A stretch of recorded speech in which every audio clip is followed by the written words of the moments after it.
Alam mo ba, gusto ko lang naman mapalapit sa mga anak mo.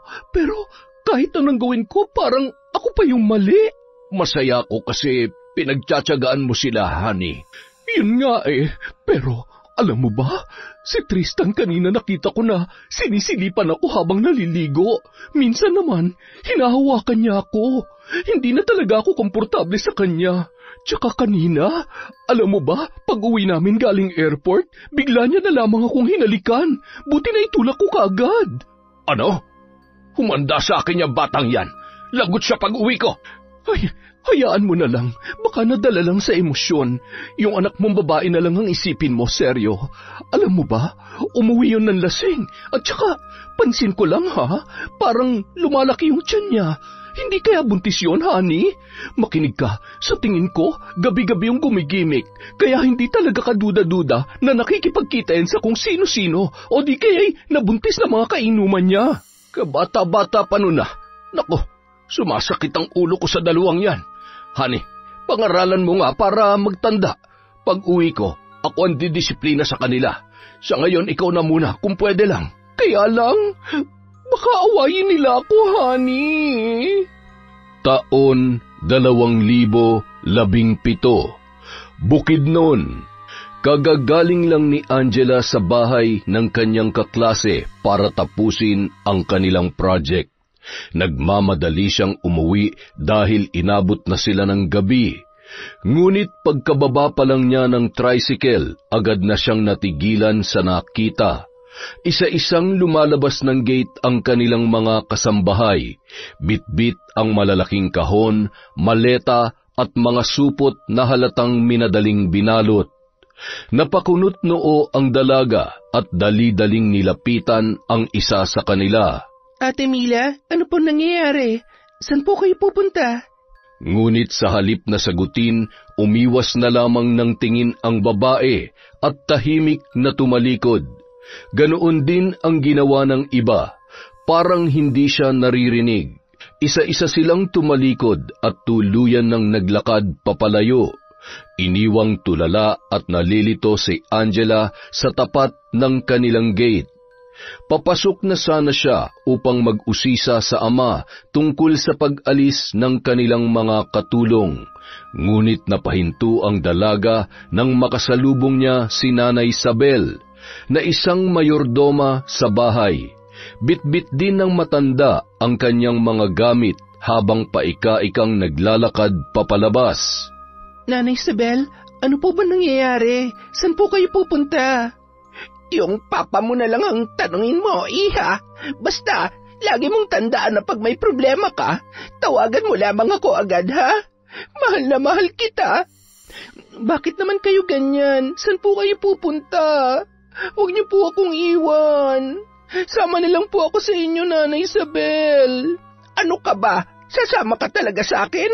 Ang hirap doon sa probinsya. Hindi mo kakayanin. At saka, yung pag-aaral mo, hindi mo pwedeng pabayaan yan. Bakit po kasi kayo aalis? Kayo na nga lang yung nagsisilbing mama namin ni Kuya rito sa bahay, tapos iiwanan niyo pa kami. Wala na po si Mama. Hindi ko po hayaang mawala rin kayo. Makakapag-usap pa rin naman tayo tulad ng dati. Sa cellphone nga lang. Sa ngayon kasi, kailangan naming sundin ang utos ng papa mo. At saka, nandun na sa loob ang bago mong mama. Sige na, pumasok ka na. Aalis na ako. Po, anong bagong mama? Ano pong ibig niyong sabihin? Basta, pumasok ka na lamang sa loob para malaman mo. Sige po, basta wag niyo po akong kalimutan, ha? Mamimiss ko po ang mga luto ninyo, Nanay Isabel. Ingat po kayo sa biyahe. I love you. Tanging-tango na lamang ang isinagot ng matanda kay Angela, saka umalis at naglakad papalayo sa subdivision. Sa pagkakataong yun naman ay nagmamadaling tumakbo papasok ng bahay ang dalaga. Hinanap niya kaagad ang kanyang ama, ngunit napahinto siya nang makita ang babaeng prenteng nakaupo sa sofa. Good evening po. Sino po sila? Bisita po ba kayo ni Papa? Anong bisita ang pinagsasasabi mo, iha? Hindi ako bisita, okay? Ako si Lani, bagong asawa ng papa mo. Po? Ano pong ibig niyong sabihin? Simula sa araw na ito, dito na ako titira. Kasi nga ako na ang bagong asawa ng papa mo. Ako na ang papalit sa pwesto ng mama mong namatay. Nakuha mo? Ay nako, ang pinakaayaw ko pa naman ay yung paulit-ulit. Ayaw ko nang sinasayang lang ang laway ko, kaya sana nagets mo na. Nasaan po si Papa? Nandoon sa taas sa kwarto namin, naglilinis. Sige po, salamat po. Maiiwan ko po muna kayo. Ay, wait. Bakit po? Dapat ang itawag mo na sa akin, Mami Lani, okay? Nakuha mo? Ngumiti na lamang ng pilit si Angela bilang tugon. Saka tinalikuran ang babae. Nagulat siya nung mga oras na yon dahil wala man lang binanggit ang kanyang papa tungkol sa pagkakaroon ng bagong asawa. Nang makita ng dalaga ang amang si Sergio ay agad niya itong kinumpronta. Pa? Bakit niyo nilalagay sa kahon niya mga gamit at pictures ni Mama? At saka, sino yung babaeng nasa sala? Totoo po ba yung mga sinabi niyang siya na ang bago niyong asawa? Oo, siya yung Mami Lani niyo. Dito na rin siya titira kasama natin. Pero pa, mga 9 months pa lang mula nung namatay si Mama. Bakit parang ang bilis niyo naman yata siyang pinalitan? Eh, mabait siya, Angela. Bukod pa ron, ayaw mo bang magkaroon ng bagong mama? Ayaw mo bang maging masaya ko? Hindi naman po sa ganon. Ang akin lang, sobrang bilis niyong nakahanap ng bago. Ilang buwan na ba kayo ng Lani na yon, Pa? Pasensya na po kung di ko siya matawag na mami tulad ng gusto niyo. Kasi yung kikilalanin ko lang na ina ay si Mama at si Nanay Isabel. Wala naman yan sa tagal ng panahon. Nasa puso yan. Kung paano kayo nagkakaintindihan. Ganon yun, anak. Ano pong ganon? Sa 2 buwan kakalimutan niyo na si Mama dahil sa kanya? Ang unfair nun para sa part ni Mama at sa part namin, Pa. Hindi niyo man lang kami kinonsulta ni Kuya tungkol sa bago niyong asawa, kung saan niyo na lang dinala rito na wala man lamang pasabi. Ano ba? Pamamahay ko to kaya ako masusunod. Hindi ko gusto yung pangungwestiyon mo sa akin, ha? Angela, ito ang tandaan mo. Sa ayaw at sa gusto ninyo, dito natitira si Lani. And that's final. Pa, bakit nagagalit ka sa akin? Hindi po ba pwede magtanong? Grabe naman po kayo. Di naman kayo ganyan dati, ha? Hindi nyo kami tinataasan ng boses. Pero, bakit ngayon? Dahil sa babaeng yon, parang nagbago na kayo. Angela! Sorry. Sorry, baby. Nadala lamang si Papa. Hindi ko sinasadya. Okay lang po, Pa. Oo nga pala. Bakit niyo pinalis ang mga maids natin dito? Pati si Nanay Isabel, dinamay niyo pa. Pasensya na, pero nandito na kasi ang Mami Lani ninyo. Pinag-usapan namin to kanina. Sabi niya, di na raw natin kailangan ng katulong kasi dagdag gastos lang daw yun. Bukod pa ron, handa niya raw tayong pagsilbihan at alagaan. Oh, di ba? Masipag at mapagmahal siyang babae. Kahit na, sana kinausap niyo rin kami kung gusto rin ba namin yun, Pa. Yung mga katulong natin, hindi lang basta-basta katulong yun, kundi pamilya na natin sila. Pagkatapos sabihin yun, ay agad nang tinalikuran ng dalaga ang kanyang ama. Nagmamadali siyang pumasok sa kwarto at nagmukmok. Kinakausap niya rin ang litrato ng kanyang yumaong ina na parang bata na nagsusumbong. Samantala, 8:00 na ng gabi natapos ang klase ni na Tristan. Nang mapatingin siya sa cellphone ay nakita niya ang maraming missed calls ng kanyang kapatid na si Angela. Hello, Angela? Anong problema? 22 missed calls? May nangyari ba? At saka, nakauwi ka na? Nakauwi na ako, Kuya. May problema dito sa bahay. Umuwi ka na, bilisan mo. Siya nga pala. Nagugutom na ako, sabay na tayo mag-dinner. Hihintayin kita, madali ka. Teka, wag mo munang ibaba. Ano ba talaga nangyari dyan? Basta malalaman mo rin pag uwi mo. Sige na nga, hinihintay ko pa kasi si Manong Teban. Ang tagal niya. Baka na-traffic na naman yun. Ibababa ko na muna to, ha? Sige kuya, ingat ka pag-uwi ha.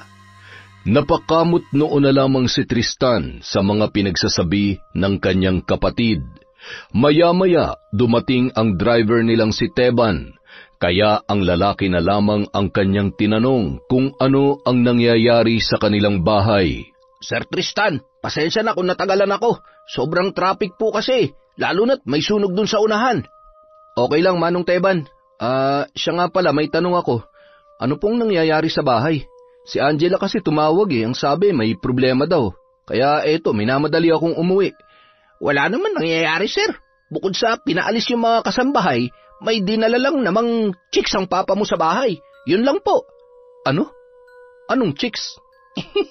Chicks, as in, babae, bebot. May edad na pero kung manamit, sobrang sexy. Ang puti at ang ganda, bossing. Ay nako, pwede ba wag mo akong biruin ngayon, Manong Teban? Hindi totoo nga. Kahit magpustahan pa tayo, sir, gusto mo?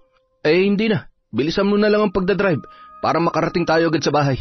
Marami pang pinagsasabi si Teban, ngunit hindi siya pinansin ng binata na sa mga oras na yon ay malalim ang buntong hininga. Mga 30 minuto lang ay nakarating na sila sa kanilang bahay.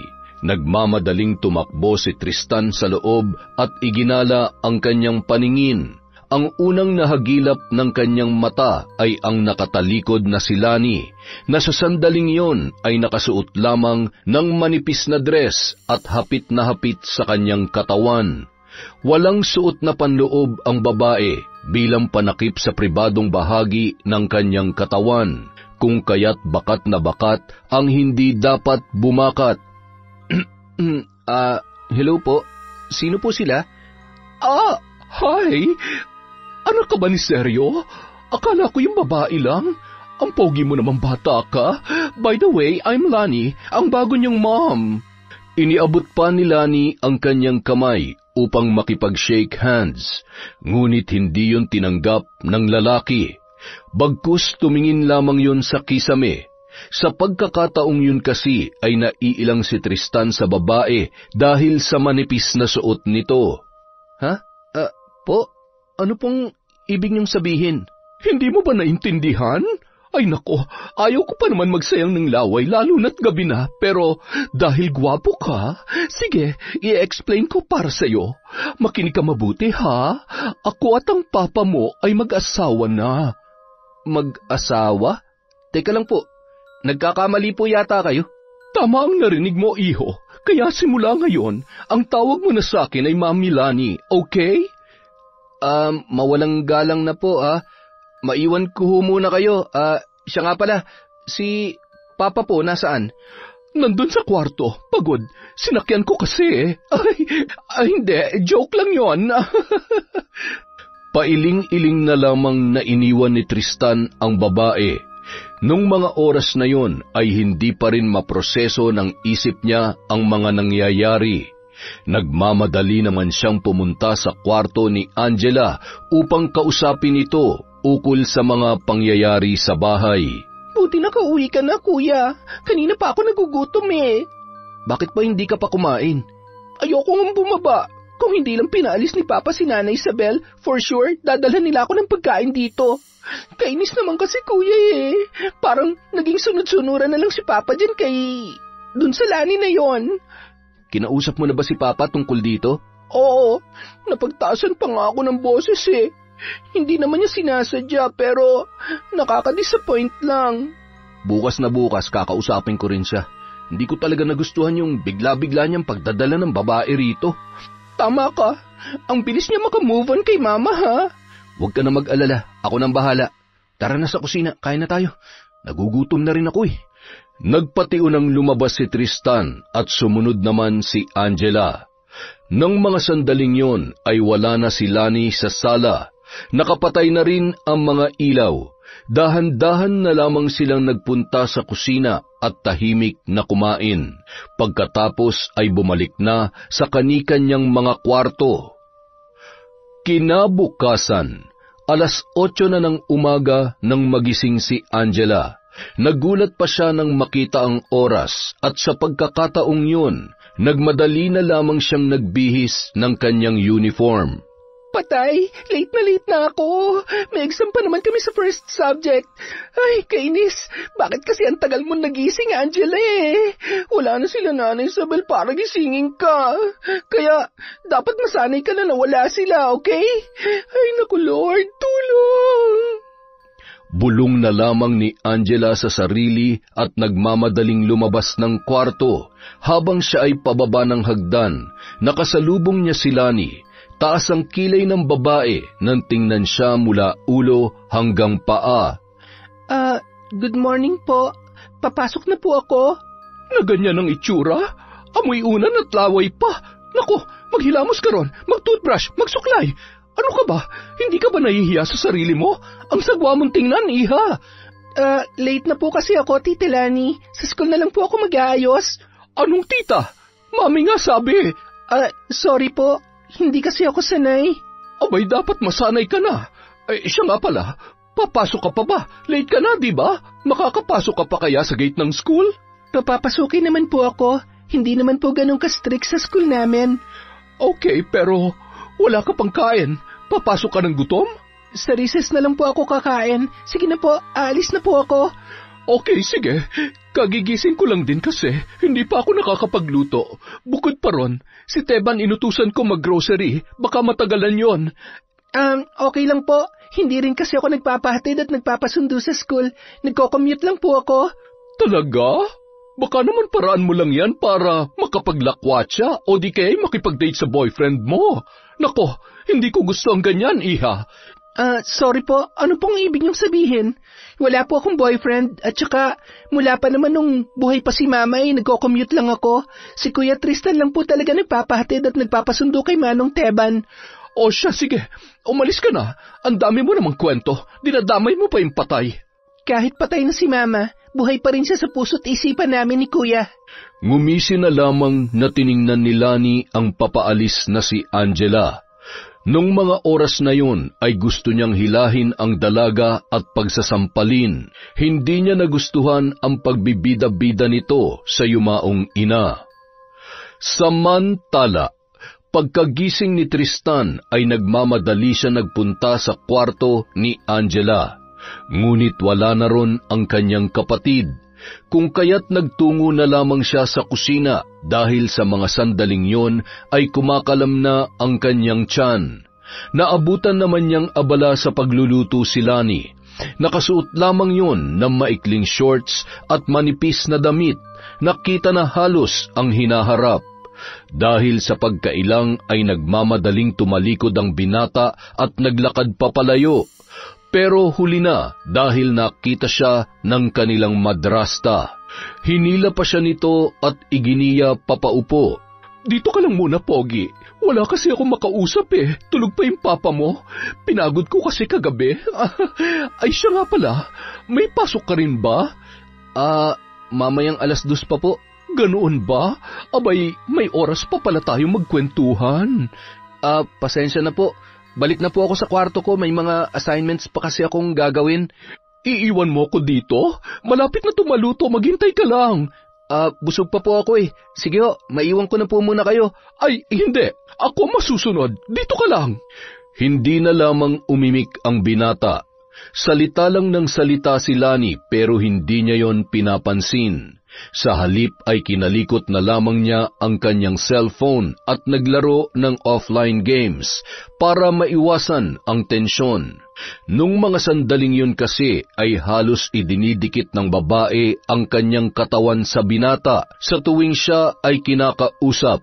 Tumigil lamang yon nang bumaba na sa hagdanan si Sergio.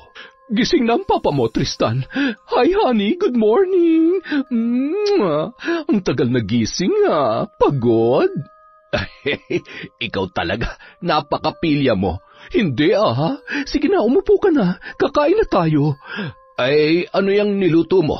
Amoy pa lamang ay ulam na. Adobong manok na puno ng pagmamahal. Wow, ang tamis nun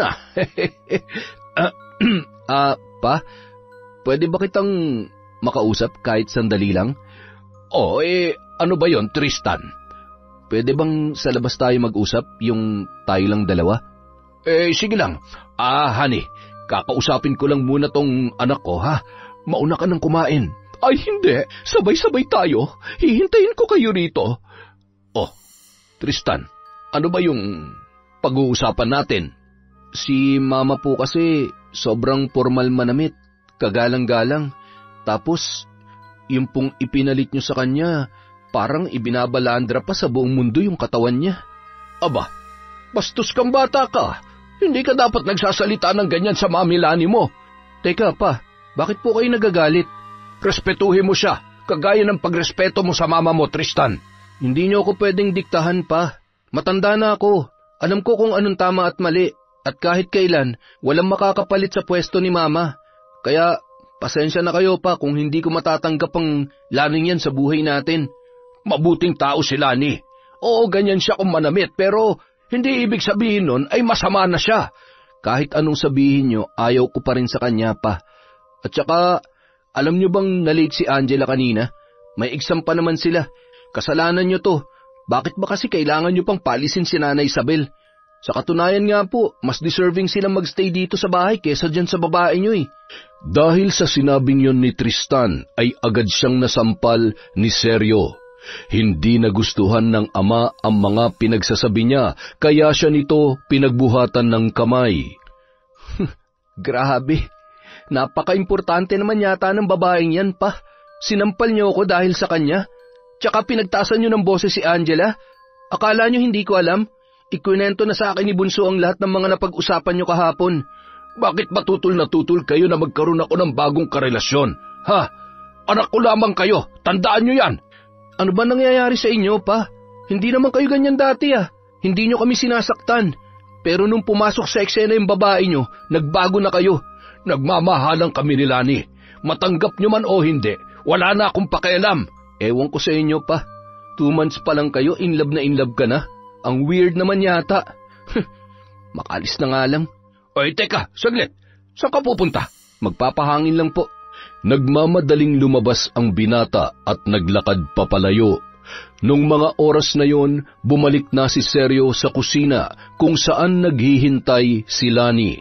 Nang makita siya ay agad na nag-usisa ang babae kung nasaan ang kanyang anak na lalaki, ngunit sinabi na lamang nito na pumunta sa kanyang kaklase.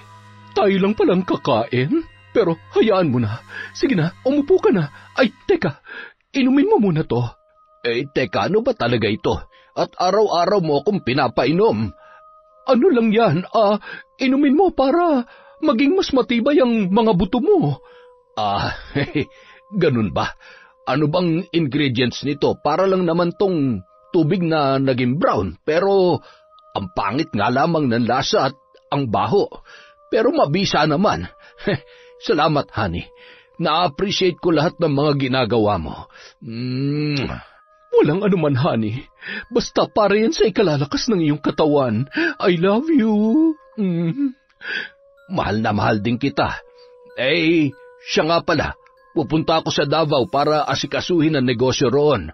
Mawawala ako ng mga 2 linggo. Hindi ba ako pwedeng sumama? Dito ka na lang. Ikaw na munang bahala sa mga bata habang wala ako.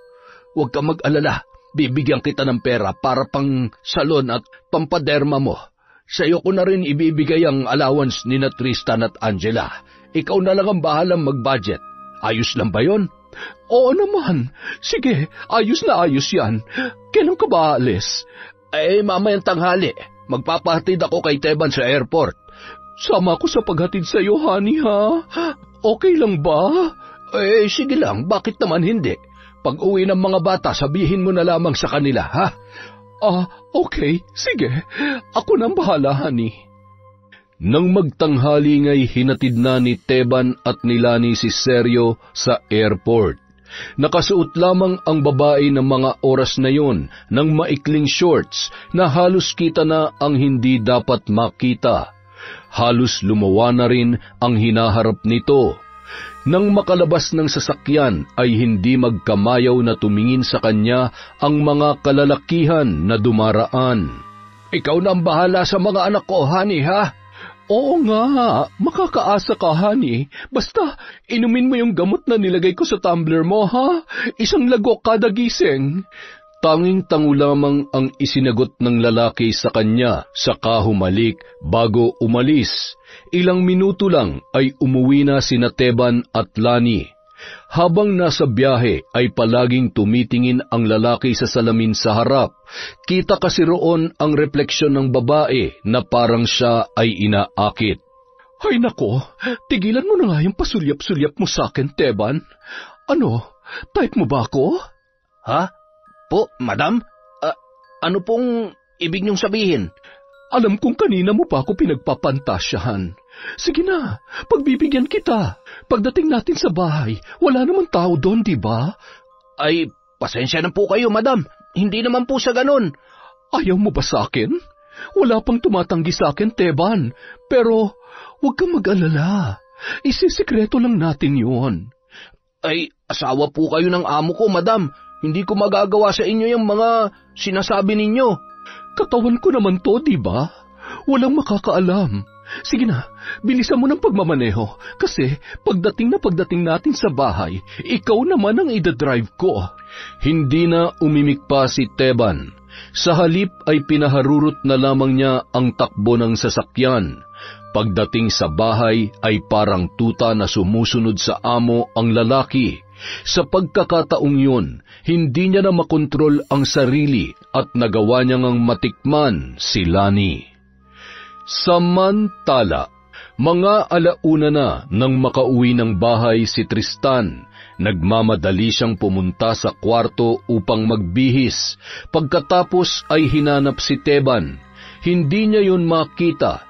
Naghintay siya ng ilang minuto sa sala at tinawagan ang lalaki. Ngunit nagulat na lamang ang binata nang lumabas si Teban sa kwarto ng kanyang ama at ni Lani. Walang suot na pang itaas ang driver kaya inusisa siya ng binata. Manong Teban, kanina ko pa po kayo hinahanap. Tsaka, ano pong ginawa niyo sa kwarto ni na Papa? Ay, wala lang, sir. May ipinagawa lang po si madam. Tara na ho, baka po maliit pa tayo. Hindi na lamang umimik ang binata. Sa halip ay tumango na lamang yon. Marami siyang tanong nung mga oras na yon, ngunit pinili niya na lamang manahimik. Ayaw ng binata na makapagsalita ng masama, lalo na kay Mang Teban. Kaya lamang hindi mawala sa isip niya na lumabas yun sa kwarto ng kanyang ama na walang damit at ang kanyang shorts ay baliktad pa. Kasunod niyang lumabas si Lani na inaayos naman ang suot na damit. Nang makita siya ng babae, ay para siya nitong inaakit. Hindi na lamang yon pinansin ni Tristan at umalis. Kinagabihan, 7:00 na nang makauwi si Angela sa bahay. Puyat ang dalaga at parang masakit ang katawan. Pakiramdam niya, siya ay nilalagnat dahil sa pananakit ng ulo at kasukasuan. Pagkapasok niya ay bumungad sa kanya si Lani na masama ang tingin. Hindi niya mapigilang masuka dahil sa hindi maipaliwanag na nararamdaman. Kaya naman nagmamadali siyang pumunta sa banyo at doon ay inilabas ang lahat ng kanyang mga kinain. Nang siya ay lumabas, naroon pa rin ang kanyang madrasta na tila nag-aabang. Pumapalakpak pa ito habang pinagtatawanan ang dalaga. Bakit po? Ano pong meron? Buntis ka, no? Ang landi mo naman. Sabi ko na eh, kaya hindi ka nagpapahatid at nagpapasundo kasi nakikipaglampungan ka sa boyfriend mo. Kaya pala, hindi nakaduda-duda yon dahil lagi kang late umuwi, kahit hanggang 4:00 lang ang klase ninyo. Ano pong sinasabi niyo dyan? Gabi po akong umuwi kasi may project kami na dapat tapusin. Yun po yun. Maniwala kayo. At saka, masama lang yung pakiramdam ko ngayon. Wala kasi akong kain kanina tapos uminom ako ng maraming malamig na juice sa school. Kaya, sana wag niyong pag-isipan ng masama yon. Grabe, ang haba ng kwento. Bilib ako sa'yo. Ang galing mo magsinungaling. Nasaan po si Papa? Nasa Davao. Bakit? Sabi niya ako munang bahala rito. Kaya kung may problema, ire-report ko agad sa kanya. Lalo na to, kailangan makarating sa kanya na nagloloko ka at di ka nag-aaral na mabuti. Mawaling galang na po pero hindi po yan totoo. Huwag niyo naman akong siraan kay Papa. Ang dami mo namang sinasabi. Hindi ako nakikipaglaro sa mga katulad mong sinungaling. At saka, sayang lang ang laway ko dyan. Sige po, maiwan ko na po muna kayo. Masama ang pakiramdam na tinalikuran ng dalaga ang kanyang madrasta na nung mga oras na yon ay parang binilang ang paghakbang niya. Tutok na tutok si Lani sa kanya pero tahimik na lamang siyang pumasok sa kwarto at doon ay nagtalukbong. Hindi na rin nakapagpalit pa ng pambahay dahil sa panlalamig na kanyang nararamdaman. Si Tristan naman nakitulog sa apartment ng kanyang kaibigan. Wala siyang ganang umuwi at hindi niya rin nagugustuhan ang mga ikinikilos ni Lani sa tuwing siya ay nakikita nito. Nang gabing yun, ibinalita ni Lani kay Sergio ang mga gawa-gawang storya para siraan ang mga anak ng lalaki. Alam mo ba, gusto ko lang naman mapalapit sa mga anak mo, pero kahit anong gawin ko, parang ako pa yung mali. Masaya ko kasi pinagtsatsagaan mo sila, honey. Yun nga pero alam mo ba, si Tristan kanina nakita ko na sinisilipan ako habang naliligo. Minsan naman, hinahawakan niya ako. Hindi na talaga ako komportable sa kanya. Tsaka kanina, alam mo ba, pag uwi namin galing airport, bigla niya na lamang akong hinalikan. Buti na itulak ko kaagad. Ano? Humanda sa akin yung batang yan. Lagot siya pag uwi ko. Ay, hayaan mo na lang. Baka nadala lang sa emosyon. Yung anak mong babae na lang ang isipin mo, Sergio. Alam mo ba, umuwi yun ng lasing. At saka, pansin ko lang parang lumalaki yung tiyan niya. Hindi kaya buntis yun, honey? Makinig ka, sa tingin ko, gabi-gabi yung gumigimik. Kaya hindi talaga kaduda-duda na nakikipagkita yan sa kung sino-sino o di kaya'y nabuntis na mga kainuman niya.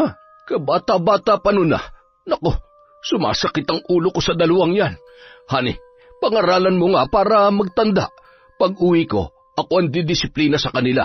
Sa ngayon, ikaw na muna kung pwede lang. Kaya lang, baka awayin nila ako, honey. Matapos ang usapan ng dalawa ay nag-ahit si Lani. Agad niyang tinipon ang mga buhok na yon, saka inihalo sa tubig. Binasa niya rin ang gamit na saplot sa pribadong bahagi ng katawan at piniga sa baso. Inihalo niya rin sa tubig na nasa maliit na galon. Nagsulat ang babae sa papel ng buong pangalan ni Sergio. 7 ulit yon at pagkatapos ay inilagay niya rin sa loob ng galon. Sa kalagitnaan ng kabilugan ng buwan ay nag-uusal siya ng Latin na orasyon para sa panggagayuma. Ginagamit niya yon sa mga lalaki at lalong-lalo na sa kanyang asawa. Si Sergio kasi ay kilala bilang mayamang negosyante sa kanilang lugar. Maraming babae ang nagkakandarapa at naghahabol sa kanya. Pero ang focus lang talaga nito ay ang kanyang mga anak. Pero si Lani, siya ang pinakadesperada na gumayuma rito upang mahuthutan ng pera at mapasakan niya ang ari-arian ng lalaki. Handa niya ring sirain ang 2 nitong anak para masolo lamang ang asawa at wala nang maging sagabal sa kanyang plano. Akong bahala rito hanggat wala ka. Naku, masayang laro ito. Ilang minuto lamang, may biglang kumatok sa pintuan. Pagbukas ni Lani ay naroon si Teban na kumikindat pa sa kanya. Nagmamadaling pumasok ang lalaki sabay sunggab sa babae. Kinabukasan, 9:00 na ng umaga nang magising si Angela. Hindi na lamang siya pumasok sa klase dahil sa masama ang pakiramdam. Paglabas niya ng pinto ay nakabungad sa kanya ang kanyang madrasta na may hawak pang gunting. Ang tagal mong gumising Ganito ba talaga kayong mayayaman? Yung mga gawaing bahay inaasa sa iba? Hindi ba kayo makatayo sa sarili niyong mga paa? Medyo masama lang po ang pakiramdam ko, Tita Lani. St. Thomas yan ang buntis. Ay siya nga pala, utos ng papa niyo na pangaralan ko kayo, kaya halika rito. Po, ano pong gagawin niyo? Bitiwan niyo po ako. Aray, yung buhok ko. Ang sakit. Bitiwan niyo po ako. Parang awa niyo na. Ang mga katulad mong malandi, dapat kinakalbo para hindi na makapaglakwatsa. Aray, parang awa niyo na po. Huwag niyo pong putulin ang buhok ko. Inaalagaan ko po ito kagaya ng mga alaala ni Mama. Tita Lani, please po. Bitiwan niyo po ako. Buiset, huwag kang malikot. Itutusok ko sa leg mo tong gunting na to, makita mo. Hindi na lamang nakaimik pa si Angela. Hinayaan niya na lang ang babae sa ginagawa nito. Ilang minuto lang ay unti-unti nang nalalaglag ang mahaba niyang buhok. Sa pagkakataong yon ay kita na ang anit ng dalaga hanggang sa tuluyan na yung nakalbo. Tawa naman ng tawa si Lani sa itsura ni Angela na wala nang magawa kundi ang humikbi. Sa di naman inaasahang pagkakataon ay dumating si Tristan at nakita ang nangyayari. Hoy! Anong ginagawa mo sa kapatid ko? Walang hiya ka, sampid ka lang dito tapos ganyan ka kumakasta. Itong tandaan mo, hindi ka namin mama. Ang ingay nyo! Hoy Tristan, ito rin ang tandaan mo. Hindi ko makakalimutan yung ginawa mo sa akin. Ha? Anong ginawa ko sa'yo?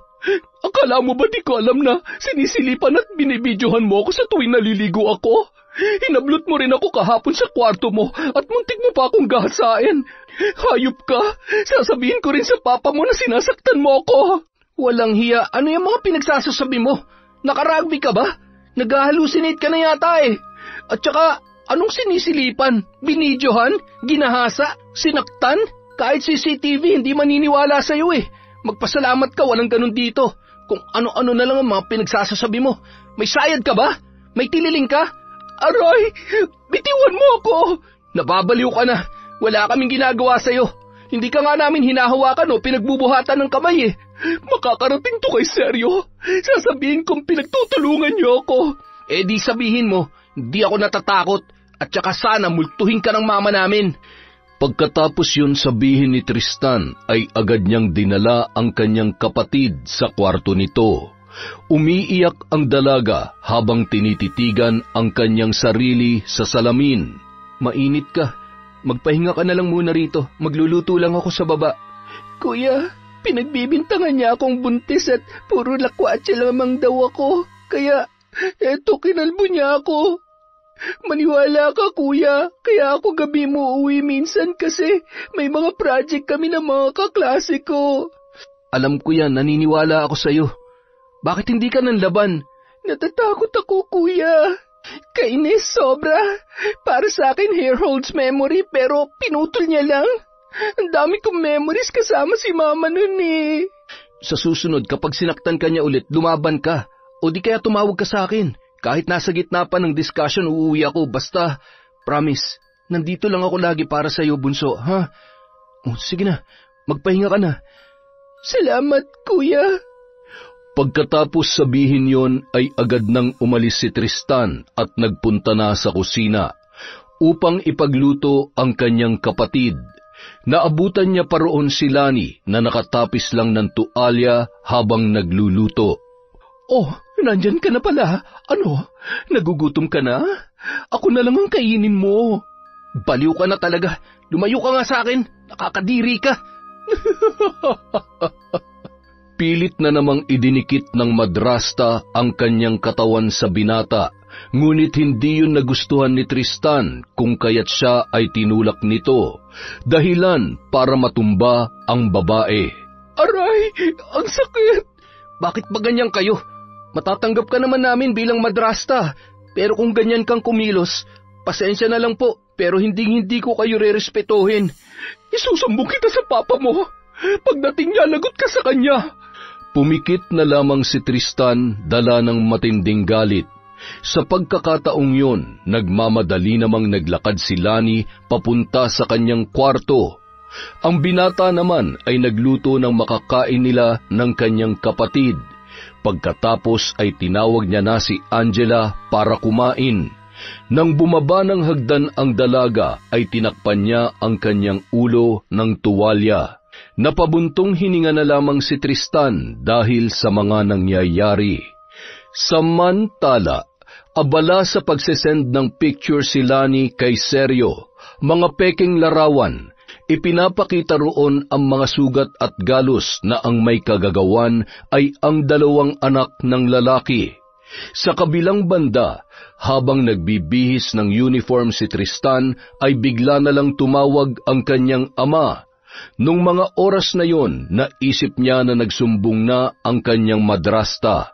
Kaya kahit takot man sa sasabihin ni Sergio, ay sinagot pa rin yon ng binata. Hello pa, napatawag ka. Naiintindihan ko naman na hindi nyo kayang tanggapin ang Mami Lani ninyo, Tristan. Pero yung pagtulak nyo sa kanya sa hagdan, sobra na yon. Hindi ko kayo pinalaki para maging bastos. Ano pong itinulak? Wala akong natatandaan na nangyaring ganyan pa. At saka, bakit ba siya lagi ang kinakampihan ninyo? Alam nyo ba na yung babaeng yan, sinaktan si Angela? Hindi lang yon, kinalbo niya pa. Hoy Tristan, tigilan mo yung paninira mo kay Lani, hindi yan maganda. Nakarating nga sa akin ang tungkol kay Angela, pero kasalanan din niya ng kapatid mo. Muntik ba naman niyang saksakin ang mami niyo eh? Papa, hindi namin siya mami, mama o kung ano pa. Hindi namin siya kadugo. Bukod pa ron, ano yun? Muntik saksakin ni Angela si Lani mo? Grabe, naniniwala talaga kayo sa kanya? Pa, makinig ka nga. Binibilog ka lang nun. May diferensya yata sa pag-iisip yun eh. Kung ano-ano na lang ang mga pinagsasasabi. Bawiin mo yung sinabi mo, Tristan. Bawiin ang ano pa, na may tililing yung kabit nyo? Ano bang pinakain niya sa inyo't hindi kayo naniniwala sa amin? Tumigil ka. Kapag ako napuno, baka hindi ka na makaapak sa bahay na yan. Di gawin nyo. Ayoko na rin naman tumira rito kasama yung malanding babaeng yon. Pagkatapos yun sabihin ni Tristan, ay ibinaba niya na ang telepono at nagmadali na siyang lumabas. Nakita niya pa si Lani sa may sala habang nakangising tinititigan siya. Agad niya na lamang hinanap si Teban para magpahatid. Mang Teban, tara na po. Ay, sir, inutusan kasi ako ng papa nyo na huwag kayong ihatid. Simula raw sa araw na ito, magko-commute na lamang daw kayo. Po, malilita ko sa klase nito eh. Akin na nga yung susi, ako na magdadrive. Bawal talaga, Sir Tristan. Ako mawawala ng trabaho pag nagpumilit po kayo. Wala namang makakaalam. Tara na po. Nandiyan po sa loob si Madam Lani. Malalaman niya rin at baka isumbong ako sa papa mo. Buwisit naman na buhay to. Ubus ng allowance ko eh. Hindi na lamang umimik pa si Tristan at galit na naglakad palabas ng subdivision. 50 pesos na lang ang kanyang pera sa pitaka, kung kaya't namumroblema ang binata kung paano niya pagkakasyahin yon papasok sa klase at pauwi. Ilang minuto rin siya naghintay ng masasakyan. Gamit ang ID ay ipinakita niya yon sa konduktor, kaya nakalibre siya ng sakay. Samantala, nabulabog ang pagpapahinga ni Angela nang sumigaw ang kanyang madrasta sa labas habang malakas ang pagkatok noon sa pintuan. Hoy! Buksan mo tong pinto, babae ka! Bilisan mo! Teka lamang po, sandali lang. Bilis! Ang kupad-kupad! Bakit po ba? Samahan mo ako sa CR. Natatay ako. Ha? Ano po? Bingi ka ba? O sadyang mahina lang yung kukote mo? Ang sabi ko, samahan mo ako sa CR. Ano? Gusto mo bang dyan ako sa kwarto niyo tumae? Tapos ikaw ang maglinis? Sumusobra na po kayo, Tita Lani. Aba, nagmamatigas ka? Gusto mo bang ipukpok ko sa kalbo mong ulo itong flower vase, ha? Napaiyak na lamang na umiiling-iling si Angela sa mga pinagsasasabi ni Lani. Para hindi na magalit ang madrasta ay sinunod na lamang ng dalaga ang inuutos nito. Kinahapunan, inutusan ni Lani si Angela na magluto ng hapunan. Hindi kayang tumanggi ng dalaga lalo na't pinagbabantaan siya na sasaktan ng kanyang madrasta. Ano ba yung amoy sunog? Angela naman, ano ka ba? Itlog lang yan, hindi mo pa kayang lutuin na maayos? Ay nako, yan, lagi na lang kasi umaasa sa katulong. Pasensya na po, hindi talaga ako marunong magluto eh. Tumabi ka nga dyan, umiinit ang ulo ko sa'yo eh. Ay teka, total pangit ka naman na, dagdagan na natin. Ha? Ano pong gagawin nyo? Tita Lani, mainit po yung mantika. Mainit ba? Subukan mo kaya?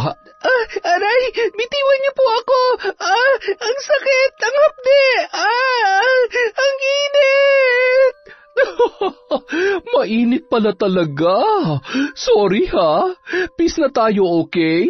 Hindi ko sinasadya. Hala, nag-brown yung pisngi mo. Buti hindi nasunog tulad ng mga itlog na sinayang mo. Aray ko. Nagmamadaling tumakbo si Angela sa kwarto at doon ay ginamot ang kanyang pisngi na nasunog sa kumukulong mantika. Saglit lang ang pagkakadampi noon, ngunit ang epekto ay parang biglang natanggal ang kanyang balat. Dahil maputi ang dalaga ay kitang-kita ang marka noon.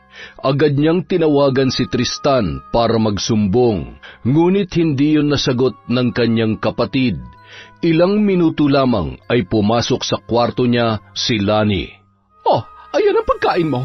Kainin mo yan niluto mong itlog na puro sunog at itong kanin mo na kulang sa tubig. Ano to? Dehydrated? Ay, Diyos ko. Mga buwisit yung mga taong walang alam sa gawaing bahay. Salamat na lang po. Wala po akong ganang kumain. Ay sus, nag-iinarte ka lang. Luto mo to kaya ikaw ang kumain. Kakainin ko po yan mamaya. Pakinagay na lang po dyan sa lamesa. Wow! Inuutusan mo ako? Siya nga pala. Yung cellphone mo nasaan? Akin ah. Ano pong gagawin niyo sa cellphone ko? Ibibigay mo o hindi? Akin na sabi, pati ang laptop mo. Dali! Hindi po pwede. Ginagamit ko po ito sa research ko. Ang sabihin mo para makapagsumbong o di kayo makipaglandian sa boyfriend mo. Ay nako, kalbo ka na nga at pangit. Mahiya ka naman. Huwag niyo pong kunin yan. Ang dungis-dungis na mukha mo. Pweh, ang pangit. Saan po kayo pupunta? Ibalik niyo po sa akin yung laptop ko. Nandyan yung project namin na kailangan pang i-print. Please po, Tita Lani, akin na po yan. Tuwang-tuwang tinalikuran ni Lani ang dalaga na sa pagkakataong yun ay nakaluhod pa. Bit-bit ng babae ang mga gadget ni Angela at balak niyang itago yun para hindi na ito makapagsumbong o makakuha ng video tungkol sa ginagawa niyang pangmamaltrato. Naghintay naman si Angela sa kanyang kapatid. Umaasa na uuwi si Tristan. Pero madaling araw na ay wala pa ang kanyang kuya. Sa loob ng 2 linggo, naging utusan ni Lani si Angela. Hindi na niya ito pinapapasok sa klase. Bukod pa ron, wala na ring pera o allowance na ibinibigay si Lani sa dalaga. At lalong-lalo na, nawalan siya ng ganang pumasok dahil sa kanyang itsura. Isang araw, nagising na lamang si Angela sa kalagitnaan ng gabi nang makarinig siya ng lagapak sa labas. Mula sa 2nd floor ay natanaw niya sa baba ang driver na si Teban at ang madrastang si Lani na gumagawa ng milagro nung mga oras na yun. Ala, Diyos ko po, grabe naman, hindi man lang pumasok ng kwarto. Nasaan ka ba kasi, kuya? Kung nandito ka lang, hindi mo hayaang mangyari ang lahat ng to. Siguradong hindi ka rin papayag na gawin niya akong katulong. 2 linggo ka nang hindi umuuwi. Nag-aalala na ako sa'yo. Tsaka, kunin mo ko rito, kuya. Kung maglalayas ako, wala akong pera, hindi ko alam kung saan ako pupunta. Tsaka, nakakahiya tong itsura ko. Ano nang gagawin ko? Bulong na lamang ni Angela sa kanyang sarili at bumalik sa kwarto upang doon magmukmok.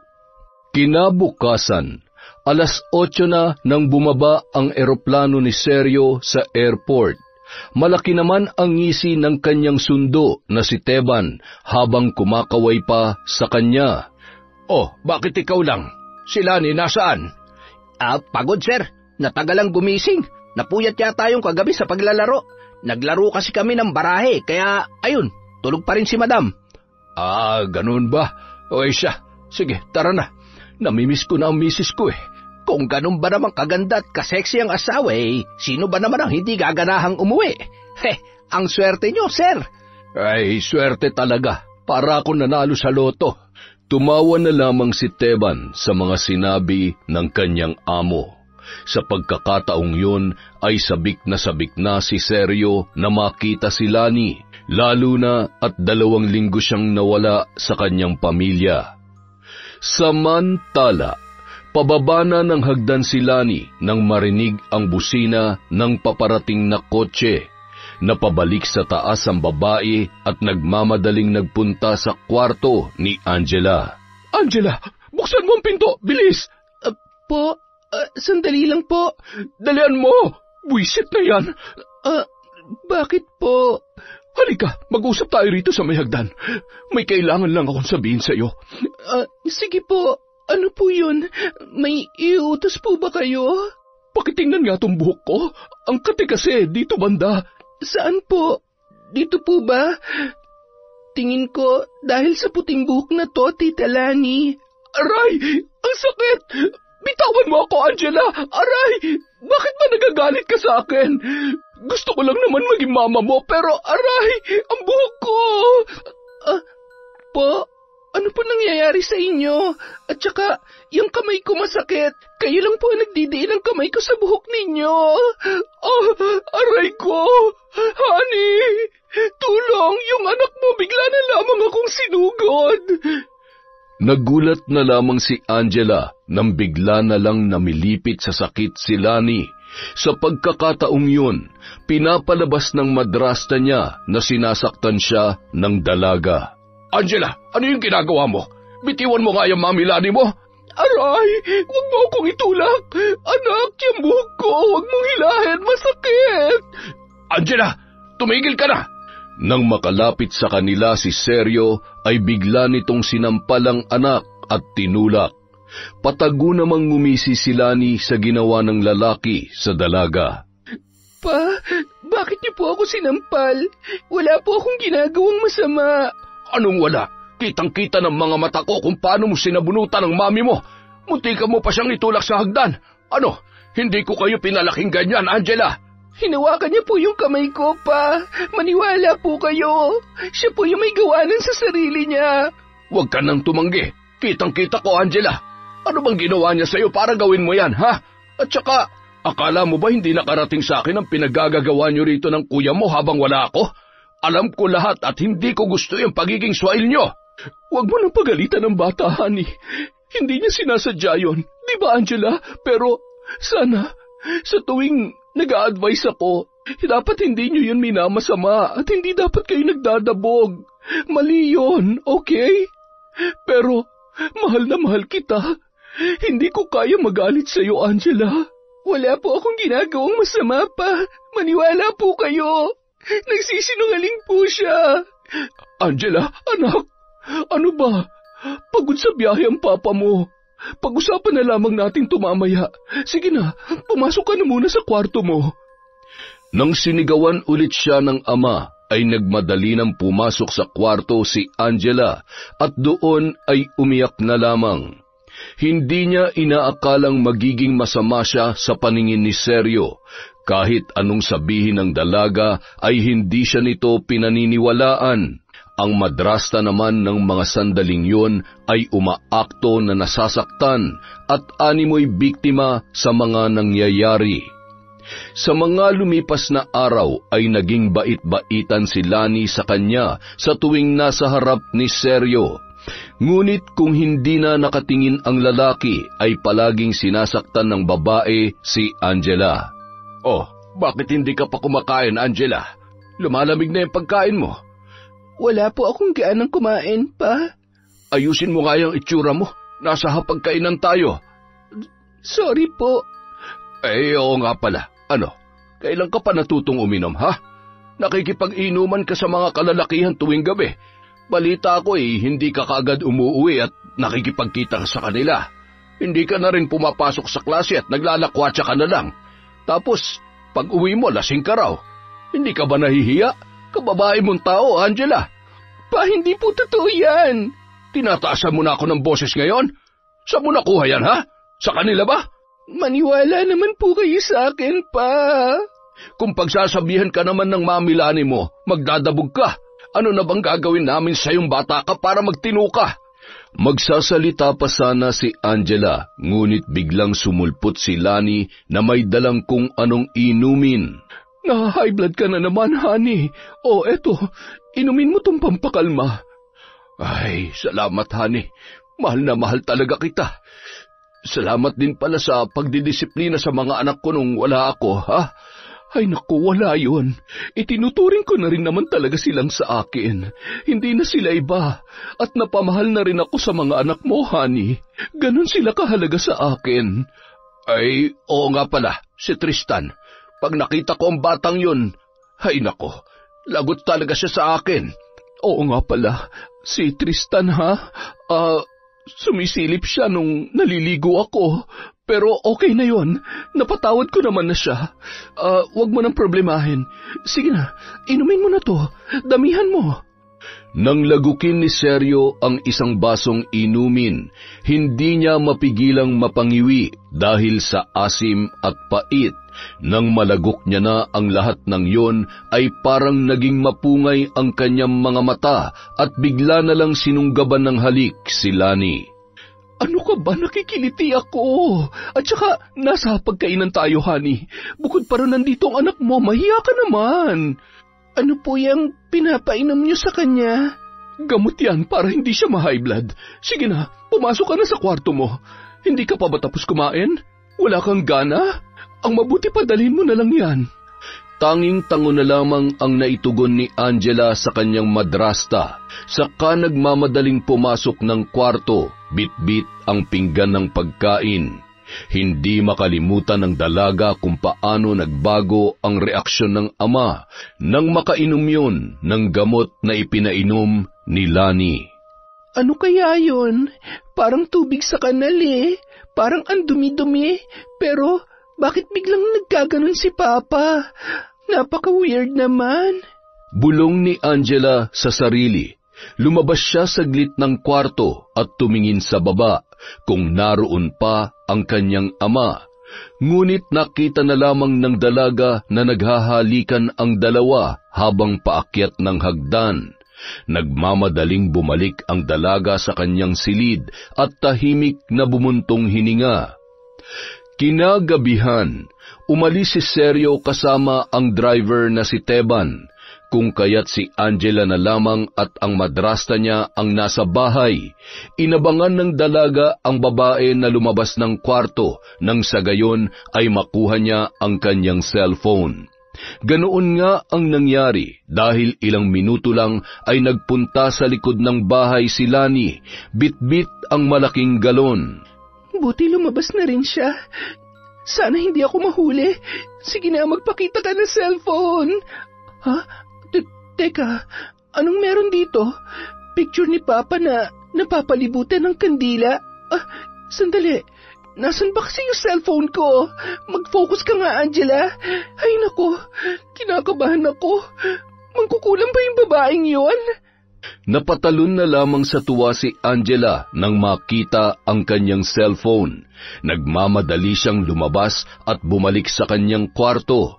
Hindi niya sinara ang pinto dahil gusto niyang makita ang kanyang madrasta. At yun nga ang nangyari. Ilang minuto lang ay bumalik na si Lani sa kanyang silid at ipinagpatuloy ang ginagawa. Dahan-dahan namang naglakad ang dalaga roon at sumilip sa maliit na siwang ng pinto. Salamat sa gayumakot, mas nababaliw ka pa sa akin, Sergio. Wala na siyang ibang pinaniniwalaan kundi ako lamang. At maraming bagay ang hindi na niya napapansin. Dahil baliw na siya sa akin. Banggit ni Lani na narinig ni Angela. Nung mga sandaling yon, malinaw niyang nakikita kung paano inihalo ng madrasta ang mga sangkap ng gayuma, ang pinigang suot sa pribadong bahagi ng katawan, ang mga inahit nitong buhok at ang pagsasagawa ng ritual. Dahil sa nakita ay agad na tumakbo palabas ng bahay ang dalaga.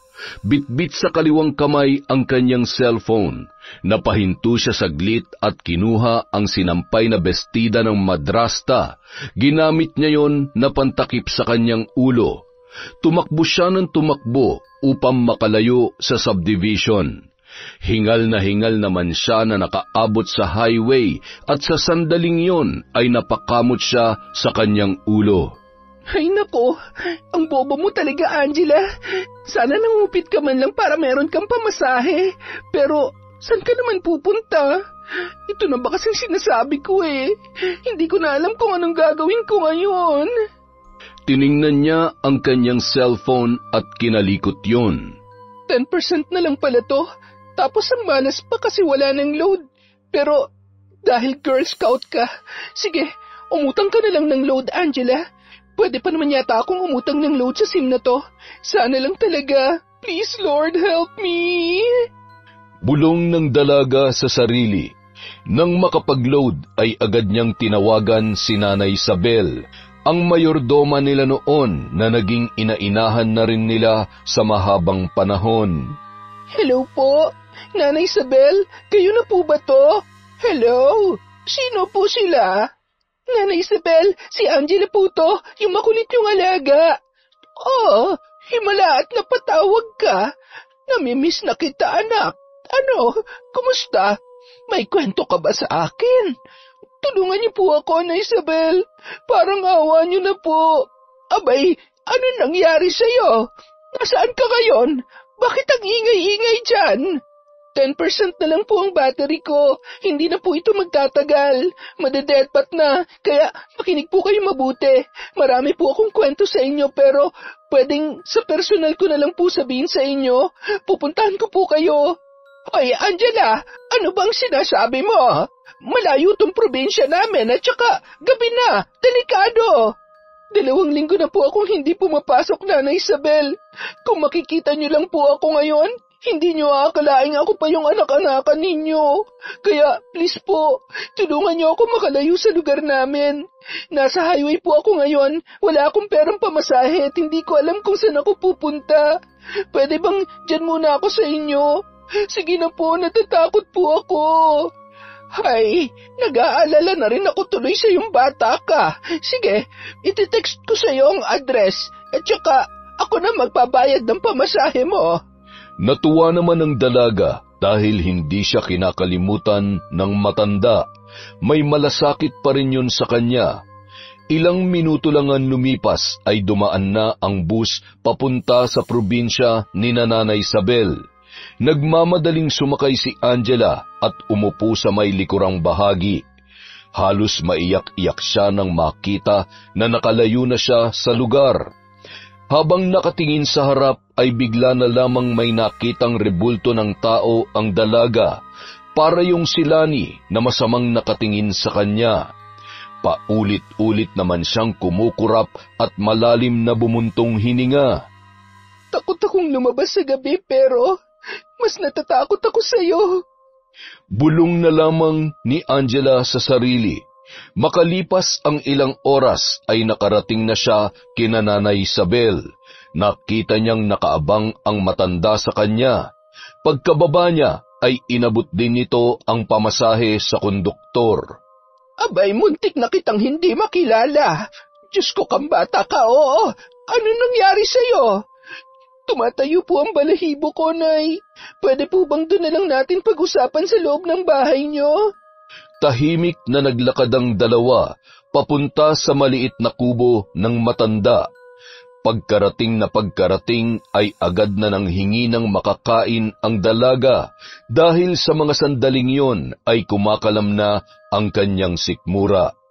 Ano ba talaga ang nangyari? Malalagot ako kay Sir Sergio nito pag nalaman niyang nandito ka. Huwag niyo na pong ipaalam sa kanya, please, na Isabel.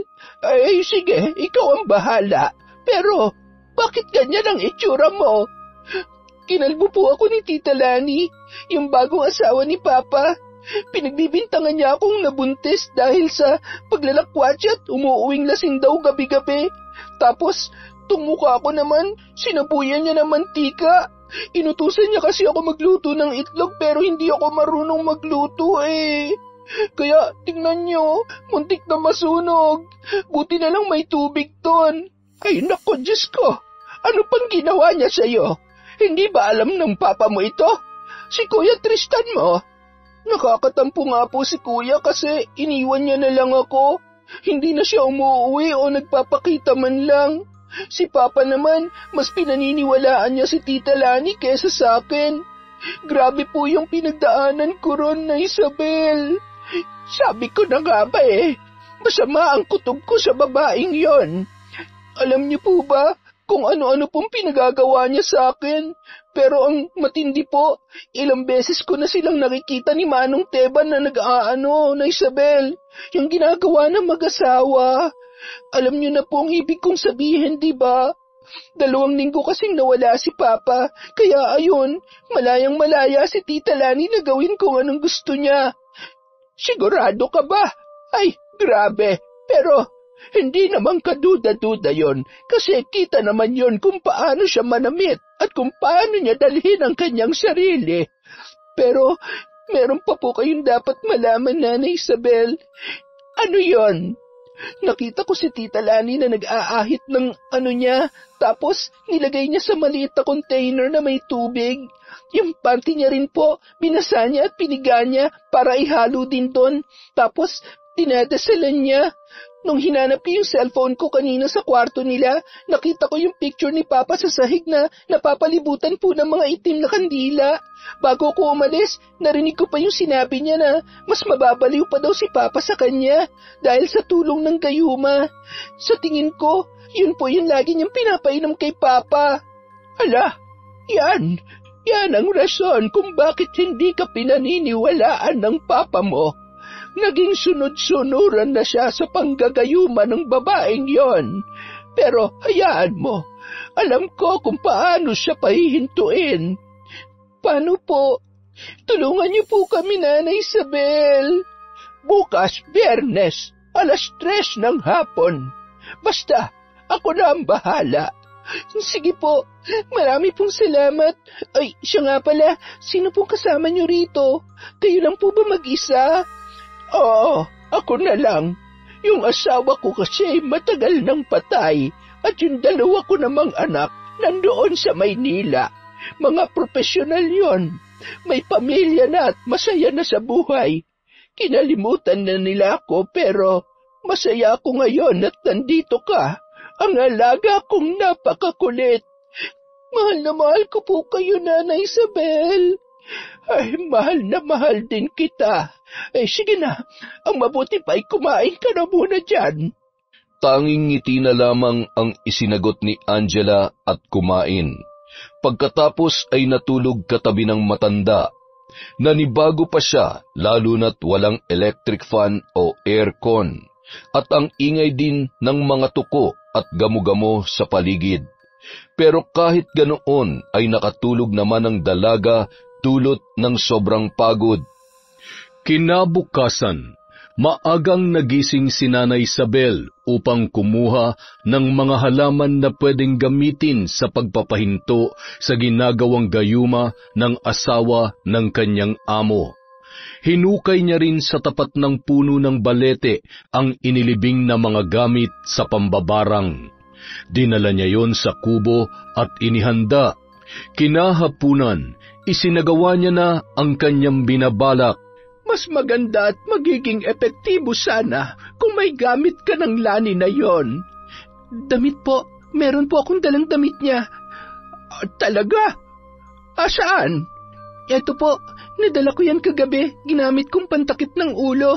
Sigurado ka ba na sa kanya ito? Opo, ako pa nga po naglaban yan siya nga po pala, ano pong gagawin niyo? Babarangin natin siya para makaganti ka. At saka para mawalan siya ng enerhiya at para mawalan ng bisa ang panggagayuma niya sa iyong papa. Barang? Ano po yun? Parang witch lang? Parang ganoon na nga. Tuturuan lang natin ng leksyon ng babaeng yon. Siya nga pala, ano nga ulit ang buo niyang pangalan?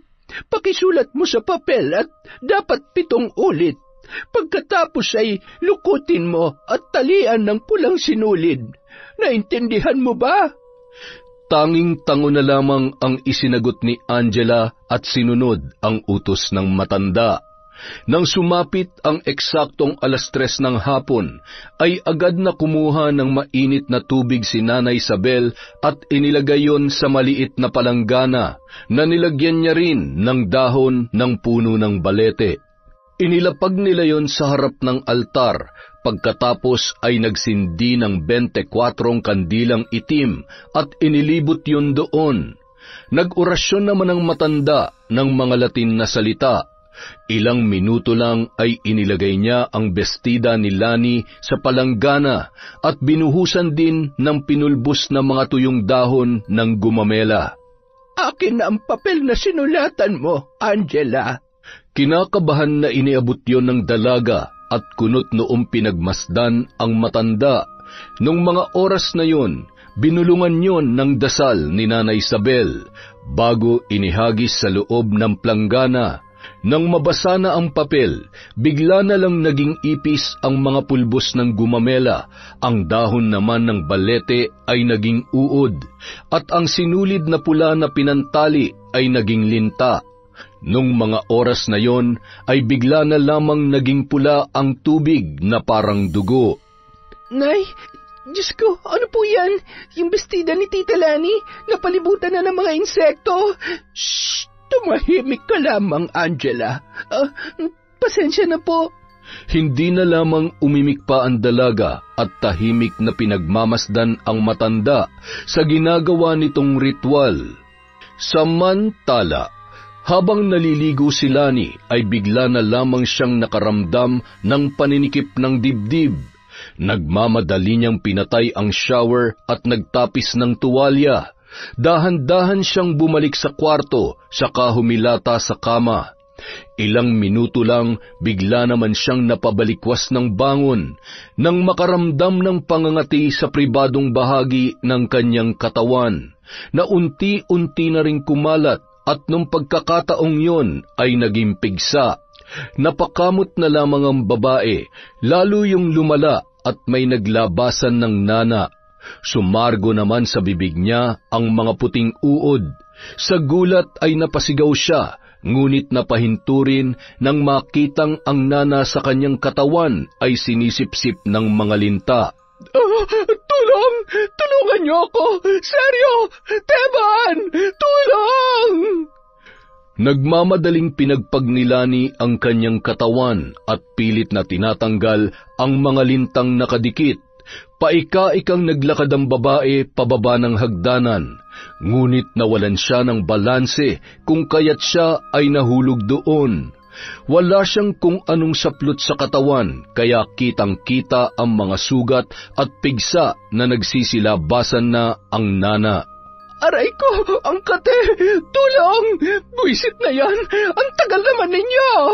Dahil sa pagmumura ng babae, bigla na lamang lumabas sa kanyang bibig ang itim na balahibo. Hindi niya na alam kung ano ang gagawin.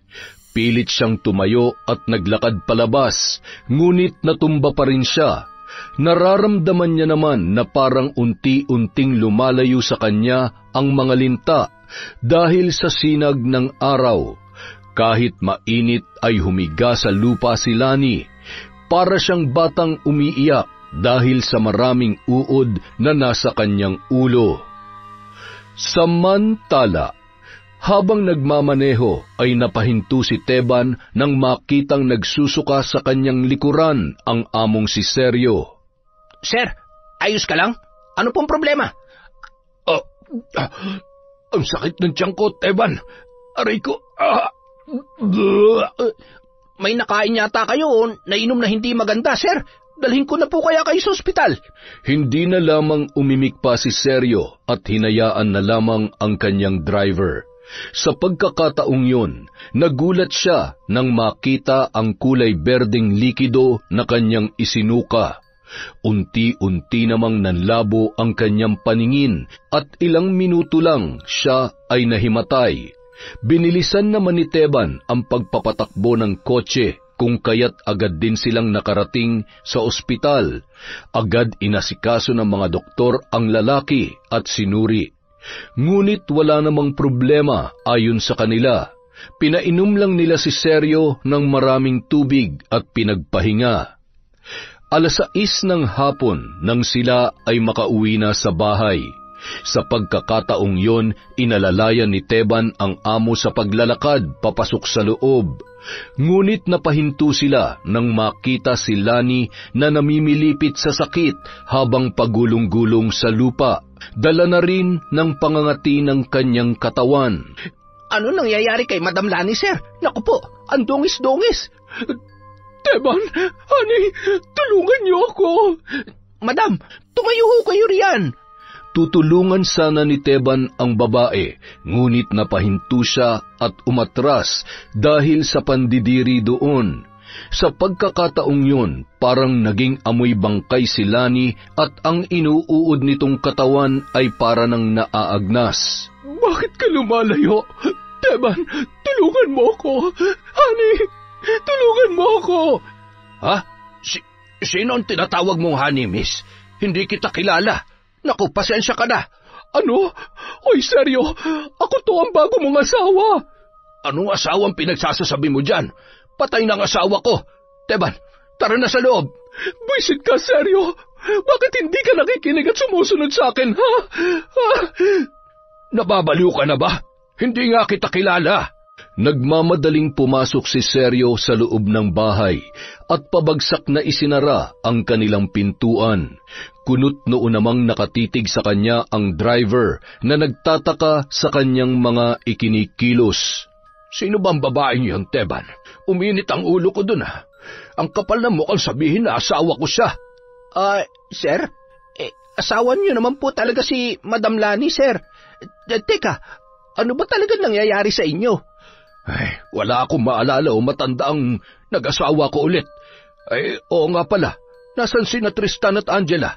Bakit wala pa sila? Ay nako, naguguluhan na talaga ako. Hindi ba't hindi na umuwi si Sir Tristan kasi natatakot na sa inyo? Si Angela naman naglayas kagabi, sir. Parang wala na nga kayong pakialam sa kanila eh. Kasi mas mahalaga na sa inyo si Madam Lani. Teka lang, Teban, nagbibiro ka ba? Ako? Babaliwalain ko yung mga anak ko? O ba hindi mangyayari yon? Si Madam Lani na nasa labas, katakot, parang inaagnas na bangkay. Ay, sandali lang. Hindi kaya nagayuma kayo, sir? Ganyan kasi ang mga nagagayuma eh. Yung nawawala sa sarili, tapos hindi alam kung ano mga nangyayari. Tigilan mo nga yan. Tawagan mo na lang ang mga anak ko at sabihin mo na umuwi na ngayon din. Siya nga pala. Nasaan na sina Nanay Isabel? Yung mga katulong? Ay, naengkanto po ba kayo, sir? O ako namamaligno? Litong-lito na ako sa inyo. Kayo po ang nagpaalis sa mga kasambahay dahil sa kagustuhan din yun ni Madam Lani. Ay nako, ano bang pinagsasasabi mo? Sundin mo na lang ang utos ko. Nagtataka man ay tinawagan ni Teban ang mga anak ni Sergio at ibinalita sa dalawa ang nangyayari sa kanilang ama. Samantala, katatapos lamang kumain ng hapunan ni Nanay Isabel at Angela nang makatanggap ng tawag mula kay Teban. Nanay Isabel, umuwi na po tayo sa amin. Abay, gusto ko yan. Hinding-hindi na kita iiwan. Baka kung ano na naman ang mangyari sa'yo. Sige na, magbihis ka na. Sige po, pero tungkol po kay Tita Lani, ano pong mangyayari sa kanya? Hihinto rin ang pagpaparusa natin sa kanya mamayang 12:00 ng gabi. Tapos ano po, okay na po siya ulit? Baka guluhin niya na naman po kami. Hindi na. May isang parusa siyang kailangan niyang dalhin habang buhay. Ano po yon? Basta, sige na, maghanda ka na. Hindi na nag-usisa pa si Angela at sinunod na lamang ang matanda. Bumiyahe sila pauwi. Gabi na rin nang sila ay makarating sa bahay. Wala na roon si Lani kung kaya't matiwasay silang nakapasok sa loob. Nagulat pa si Sergio nang makita ang itsura ng kanyang anak. Pero ikinuwento lahat ni Angela ang mga nangyari. Galit na galit ang kanyang ama at ipinahanap ang babae. Huwag na po pa. Pinarusahan na po siya ni Nanay Isabel. Huwag na po kayo mag-alala. Hindi ko mapapatawad ang sarili ko.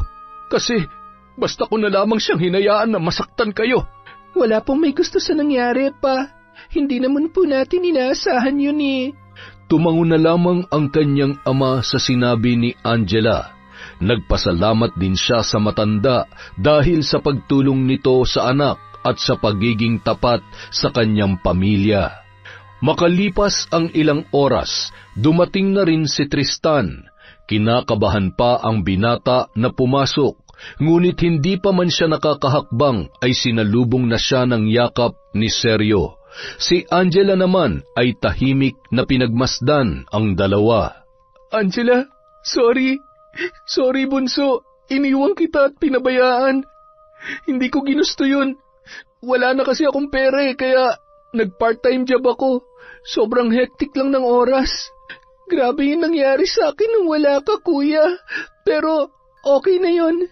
Ang importante, nakauwi ka na rin. Niyakap ni Tristan ang kanyang kapatid at dahan-dahang hinaplos ang buhok nito. Nangako ang binata na hinding-hindi niya na iiwan ang dalaga. Nang gabi ring yun, sa hapagkainan ay napagkwentuhan ni Nanay Isabel, Angela, Tristan, Teban at Sergio ang mga pinaggagawa ni Lani, ang mga kalaswaan at ang pagiging desperada ng babae. Hindi nila inakala na ang pagdating nito sa kanilang buhay ay magdudulot ng kapahamakan. Kaya mula ng araw na yon, hindi na nila hahayaan na may iba pang taong makakasira o makakagulo sa kanilang pamilya. Samantala, ilang araw nang palakad-lakad sa daan si Lani, habang nanghihingi ng makakain sa mga taong kanyang nakakasalubong. Iniiwasan siya ng mga ito dahil sa kanyang mabahong amoy at sa kulo-kulubot niyang katawan. Hindi na rin siya makapagsalita dahil siya ay naging pipina. Yon ang parusang ibinigay sa kanya ni Aling Sabel para hindi na makapagsagawa ng ritual ng panggagayuma. Marami na siyang nabiktimang mga kalalakihan, ngunit ang hindi niya inaasahan ay ang karma na babalik sa kanya. Yon! Napakalupit naman po ni Lani. Maraming salamat po ulit sa walang sawa niyong pagsuporta sa mga kwento ni Ka Enteng. Dahil dyan, balik shoutout po tayo. Simulan po natin kay Miss Cho. Hi kay Redstone. Hello po kay Conchita, kay Cresilda Sotil, kay Lilian del Rosario. Shoutout po kay Miriam Roldan, kay Sally Roldan, kay Asodicen Cerila, kay Evelyn Reyes, kay Junel Fuentes. Hi po kay Edgardo Fontanilla, sa Galedo family from Rai. Hello po kay Edna Lintupas, kay Febe Ranada. Hi kay Hana Maylin Sesgundo, kay Dong Radisson Edmond John Paul. Hello po sa anak ni Glissy from Kuwait na sina Era at Erica Oronya. Hi din po kay Emmanuel Christian Zorilla, kay Ramil Fariolin, kay Emma Dumato. Hi kay Michelle Marciano. Shout out po kay Hani Austria, kay Jeffrey Villanueva at Nicole Perez from Morong Rizal. Hi kay Cinderella Faith Tams, kay Robert Crimen, kay Sean Samuel Sebastian from Chonchamcheb. Hi po kay Leona Taytay, kay Cataleja Soto, kay Chrisjel Mamado, kay May Megs. Hi kay Josie Inopia from Sydney, Australia. Shout out po kay Vicky Abut, kay Susana Llobrera, kay Lynette Reparado. Hello din po kay Josie Aniban, kay Mami from Doha, Qatar, kay Analia Vallega, kay Aida Sikander, kay Yang Pasardan. Hello din po kay Mira, kay Roslyn Jimenez, Charlene Gumansing, sa Almuhuela, Brabante, Agivida family from Aileen Almuhuela, kay Rosette Ersando, kay Monica Nieves, kay Trio Cavibes. Hi po kay Amalia Canamaru, kay Wildcats Kuting. Hello po kay Baga Foro Nene. Shout out kay Fernando Halili, kay Vilma Bautista, kay Earl Ryan Ranara from Edeline Hamero. Hi po kay Carlita Nocerale sa Cacalda family from Corazon, Cacalda. Hello din po kay Irma Umali, kay Ray Buendia, Billy Ray at Jenny May from Lucy Buendia. Hello po kay Bea Dalisay, kay Betty Velasco, kay Lilibeth de la Peña. Shout out kay Emilita, kay Merly Amistad. Kumusta po kayo dyan? Maraming salamat po sa inyong pakikinig sa Kwentong Enteng. Kay Mary Anyao, hi kay Cathy Baldwin, kay Sheena Enriquez, kay Shauma TV. Hello rin po kay Irene Gacheco, kay Ryan Alba, kay Loretta Bobes, and kay Elidia Alba. Hello po kay Kimpoy Feliciano. Shout out kay Desiree De Los Santos, kay Esteli Reyes, Jeneline Escares, kay Genevieve Virtucio, kay Joan Ibe, kay Carl Angeles at kay Prince Carl Angeles from Lucia. Hi kay Renante Siena, kay Richel Adapon, kay Diaries Yuki, sa Flores, sa Naong family from Alma Naong. Hello po kay Noemi Garcia Pabunan, kay Ramona R, sa RGW Garment from Basta Mage ako. Hello din po kay Roda, kay Marilyn Mendoza, kay Juke Ayuhan, kay Lyra Jane, kay Gemma Jane Guagano, kay Earth Heart The Great Vlog. Hi po sa Bayugo, May Kawayan Bulacan from Janice Tamago. Hi po kay Raquel Fernandez, kay Mel from Sucat Parañaque. Hello din po kay Corazon Ingay, kay Corazon Clemente, kay Zane Axel Ranada, kay Alfreda Alano, kay Gerald, hello, Annalyn Lamberto, kay Mariam Duca, kay Manisan Mamot Mapadtaya, kay Jerlyn Batal, kay Benny Ocampo, sa mga taga Palmera Spring 1, Sampaguita Street, Camarin, Caloocan, from Daisy Dulatre. Hello po kay Junjun Golosino from Chel, Salinas. Hi kay Marjorie Dequila, kay Catherine Fantinalgo, kay Scarlett Kai Maniego. Shout out kay Melo Dena Cabales, kay Lydia Lopez, sa Dordas family from Patrick Dordas, kay Jen, Lynn, Vicky, Femi, at Isabel from Roslyn Jimenez. Hi din po kay Salvacion Roldan, kay Rebecca De Castro, kay Finky Rusi 14, Elizabeth Pamintuan, Cherry Mukbanger ASMR, kay Urbek, kay Jennifer Sacris, kay Maylene Banicio Kanja. Shout out sa mga kaibigan ni Kurt Mina na Temple Street, sina CJ. Hi kay Merly Fatalia, kay Chris Alcantara, kay Usibing, kay Del, kay Gay Somojo, kay Lisa Takada, sa Alajid family from Aljen Alajid. Hi kay Miss Maura 620, kay Hazel Alcontin, Elizabeth Maramot, Angelina Ignacio, Concepcion Kabototan, kay Mila Basanta, kay Mary Grace Grefalja, sa Grefalja at Imperial family, kay Marites ng Magallanes from Columbari and Chapel Services. Maraming salamat po sa walang sawang pagsuporta sa Kwentong Enteng.